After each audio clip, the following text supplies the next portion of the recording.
స్వాతంత్ర్యం వచ్చినప్పటి నుంచి ఇప్పటి వరకు ప్రభుత్వ అధికారుల లెక్కల ప్రకారం 100 ఎకరాలకు పైగా ఉప్పాడ గ్రామ భూమి సముద్ర కోతకు గురైందని జిల్లా అధికారులు చెబుతున్నారు.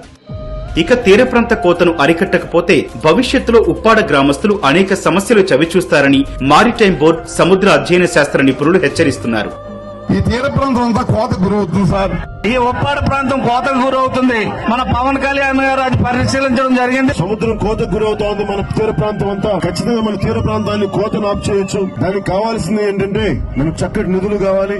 ఎలాగైపోతున్నాయండి, తెరకి కొడతా అంటే గోడ పడిపోవడం, ఇంట్లో ఉన్న తెలుపులు పడిపోవడం. యుద్ధ ప్రాతిపదికన చేయాలి.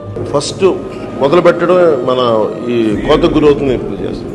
లోకల్ మేనిఫెస్టోలో రాగానే సంవత్సరం లోపు దీనికి పరిష్కార మార్గం కనుక్కోను. రాగానే 1-2-3 నెలలు రాగానే ఫస్ట్ అపాయింట్ ఇప్పుడే కనుక్కుంటా ఉంటాం. ప్రతి సమస్యని డాక్యుమెంట్ చేయించండి. ఇది మీరు బలంగా చెప్పేసండి, పరిష్కార మార్గం కనుక్కోండి. మన కొత్తపల్లి, మన ఉప్పాడ తీర ప్రాంతం ఈ 100 సంవత్సరాల్లో 320 ఎకరాలు కోతకు గురైంది. ప్రతి సంవత్సరానికి కొంత కోతకు గురవుతా ఉంది.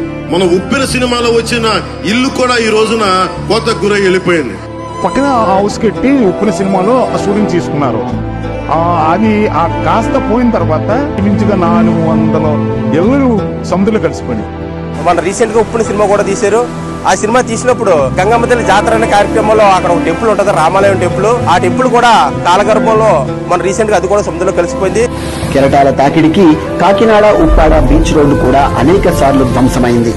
నేను ఒకటే మీకు మాటిస్తున్నా, సముద్రపు కోతని అరికడుతున్నాం. కేంద్రం సహాయంతో సముద్రపు కోతను ఆపాలంటే కష్టసాధ్యమైన విషయం. ఒక వెల్ ఇంజనీరింగ్ ప్లాన్ కావాలి. దానికి మీ సమస్యల పరిష్కారానికి నేను మీ చేతిలో ఆయుధం. మేము ఎమ్మెల్యే అంటే పిఠాపురం ఎమ్మెల్యేలా ఉండాలని దేశం అంతా చెప్పిస్తాం. ఉదయం ఉప్పాడ తీర ప్రాంతంలో సముద్రపు కోతను పవన్ కళ్యాణ్ పరిశీలించనున్నారు. ఉప ముఖ్యమంత్రి పవన్ కళ్యాణ్ ఉప్పాడను సందర్శించి జియో ట్యూబ్ రక్షణ గోడలపై ఆరా తీశారు. ఈ నేపథ్యంలో కోత నివారణకు చేపట్టాల్సిన చర్యలపై అధ్యయనం చేసి సమస్యకు పరిష్కారం సూచించాలని అధికారులను ఆయన కోరారు. ఉప్పాడ తీర ప్రాంతం కోతకు గురవుతోందని వెళ్ళి చూసి వచ్చాం.